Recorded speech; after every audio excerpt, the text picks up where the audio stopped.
एक ऐसी बीमारी के बारे में बात करेंगे जिसे लोग अक्सर छुपाते हैं या शर्म के मारे बताना नहीं चाहते, लेकिन जब वो बताते हैं तब तक वो इतनी कॉम्प्लिकेटेड हो जाती है कि उसे सर्जरी के बिना ठीक करना पॉसिबल नहीं होता। जी हाँ फ्रेंड्स, आज हम बात करेंगे पाइल्स के बारे में, हेमरॉइड्स के बारे में, जहाँ जिसे हिंदी भाषा में बवासीर कह दिया जाता है। नमस्कार, मैं हूं डॉक्टर मनवीर सिंह। आप सभी का क्लिनिकल आयुर्वेदा चैनल में स्वागत है। ऐसे ही पाइल्स की तरह एक दूसरी बीमारी जिसे एनल फिशर कह दिया जाता है, उसके बारे में भी आज हम इस वीडियो में बात करेंगे कि ये कैसे हो जाती है, इसके होने के कारण क्या है, इसके सिम्टम क्या है और इसका इलाज क्या है, क्या वो सर्जरी के बिना ठीक हो सकती है या नहीं। आज उसके बारे में हम डिस्कशन करेंगे। पाइल्स और एनल फिशर ये दोनों एक जैसी ही बीमारी है। इन दोनों में ही टॉयलेट के रास्ते में से खून आता है। कभी कभार मरीज को जे थोड़ा थोड़ा खून आता है, कभी कभार बूंद बूंद करके आता है। जब वो मरीज टॉयलेट जाता है तो वो अपनी टॉयलेट में खून देखकर घबरा जाता है, या फिर शर्म के बारे वो किसी को नहीं बताता, इवन के अपने फैमिली फिजिशियन को भी नहीं बताता। जब उसे वो धीरे धीरे तकलीफ बढ़ने लगती है, जहाँ पेन डेवलप होने लगती है, तब वो जब तक किसी को बताता है तो ये बीमारी तब तक इतनी कॉम्प्लिकेटेड हो चुकी होती है कि जिसे मैनेज करना विदाउट सर्जरी पॉसिबल नहीं हो पाता। अगर इन बीमारियों में समय पर ध्यान दिया जाए तो इसको हम घर बैठे कुछ हर्बल ट्रीटमेंट से भी इसे ठीक कर सकते हैं। हमें सर्जरी करवाने की ज़रूरत नहीं होती। हर तीसरा पर्सन अपनी लाइफ के किसी न किसी फेज में इन दोनों बीमारियों को कभी न कभी एक्सपीरियंस करता है। इन दोनों बीमारियों में ब्लीडिंग टॉयलेट वाले रास्ते से होती है, लेकिन पाइल्स में जो ब्लीडिंग होती है पेनलेस होती है, एक्सेप्ट सम कंडीशन जिनमें लोगों में इकट्ठे पाइल्स और एनल फिशर हो सकता है, उन्हें पेनफुल ब्लीडिंग भी हो सकती है। लेकिन जनरली मोस्टली पाइल्स में बिना पेन के आपको टॉयलेट के रास्ते में ब्लीडिंग आएगी। इसके उल्ट एनल फिशर में आपको बहुत ज़्यादा पेन होती है और पेन के साथ ब्लीडिंग होती है। आप हल्का सा भी जब एवैक्यूएट करते हो तो आपको बहुत ही ज़्यादा पेन होती है। अब बात करते हैं पाइल्स के कारणों के बारे में। पाइल्स किन कारणों से होती है? अगर आप ज़्यादा समय तक खड़े रहते हैं, जहाँ ज़्यादा समय तक बैठे रहते हैं, जहाँ आप टॉयलेट के समय ज़्यादा से ट्रेनिंग जहाँ जोर लगाकर टॉयलेट करते हैं, जहाँ आपको कॉन्स्टिपेशन रहती है, जहाँ आप ज़्यादा मिर्च मसाले वाली चीज़ें बाहर से खा रहे हैं, इवन प्रेगनेंसी में भी एनस पर प्रेशर बनने के कारण भी पाइल्स बन जाते हैं। अब डिस्कस करेंगे फिशर, एनल फिशर का क्या कारण है। एनल फिशर का मेन कारण है कॉन्स्टिपेशन। आपका जो स्टूल है अगर हार्ड है, आपको कॉन्स्टिपेशन हुई है और आप टॉयलेट के वक्त बहुत ज़्यादा जोर लगा देते हैं, जिसके कारण वहाँ पर टीयर हो जाता है, जहाँ वूंड फॉर्मेशन हो जाती है। इसकी वजह से आपके टॉयलेट के रास्ते में फिशर बन जाता है, जिससे ब्लीडिंग आती है और बहुत ये पेनफुल कंडीशन होती है। या फिर जो लोग एनल क्वाइटस करते हैं उनमें भी एनल फिशर होने के चांस रहते हैं। कई लोगों में इन्फेक्शन से भी एनल फिशर होने के चांस रहते हैं। पाइल्स में स्टार्टिंग में वहाँ पर टॉयलेट वाले रास्ते में आपको गुबार या फिर सूजन रहती है, लेकिन जब ये धीरे धीरे बढ़ने लगती है तो ये इसके हल्के हल्के मस्से बनने लगते हैं जो बाहर को निकलने लगते हैं। इसी बेसिस पर इसे दो कैटेगरी में डिवाइड किया है, internal haemorrhoids and external haemorrhoids.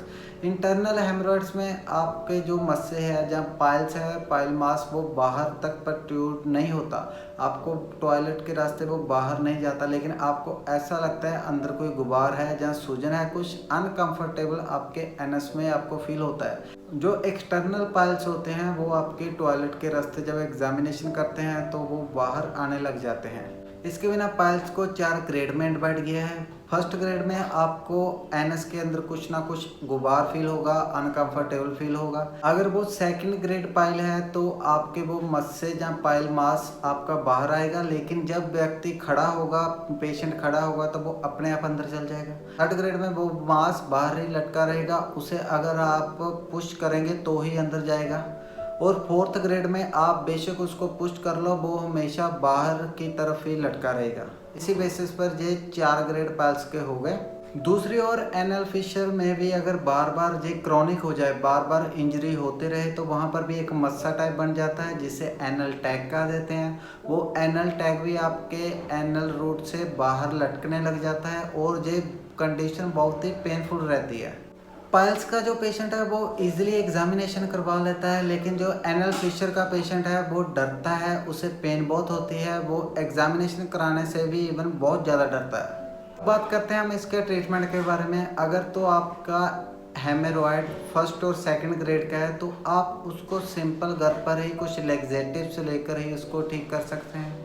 आपको सिर्फ कॉन्स्टिपेशन नहीं होने देनी है। कॉन्स्टिपेशन नहीं होगी तो आपका सॉफ्ट स्टूल होगा और आपका जोर नहीं लगेगा और वो आपका पाइल मास फर्स्ट और सेकंड ग्रेड में आगे नहीं बढ़ेगा। और आप इसमें सत्व इसबगोल का जूस कर सकते हैं, जहाँ आप अंजीर का जूस कर सकते हैं। आप रात को 1 से 2 अंजीर ले, ये अच्छा लैक्सेटिव का काम करेगा और आपको पाइल्स की दिक्कत धीरे धीरे कम होने लगेगी।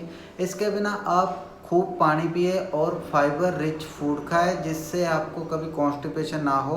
और इसके बिना आप जनरली बाहर से खाना, मिर्च मसाले वाला खाना कम कर दें। अगर ये आप फर्स्ट और सेकंड ग्रेड में ये सभी एडवाइस फॉलो करते हैं तो आपके धीरे धीरे ये पाइल्स ठीक हो जाएंगे। इसके बिना आप सिड्स बाथ ले सकते हैं। इसका फ़ायदा ये होगा कि आपके पेल्विस रीजन के नीचे का जो ब्लड फ्लो हैगा वो इम्प्रूव करेगा और आपके पाइल मास को भरने में हेल्पफुल रहेगा।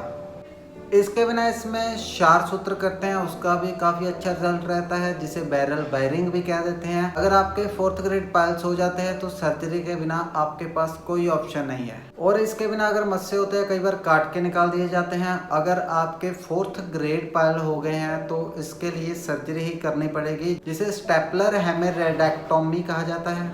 एनल फिशर के ट्रीटमेंट में एनल डायलेटेशन क्रीम से की जाती है। वहाँ पर टैग और टीयर को काट कर निकाल दिया जाता है और इसके बिना आपको लैक्सेटिव्स दी जाती है, जिसके बाद में आपको कॉन्स्टिपेशन ना हो सके। अगर आपका एनल फिशर अक्यूट है तो आप इसे कॉन्स्टिपेशन से बचा ले तो आपको दिक्कत बहुत कम आएगी।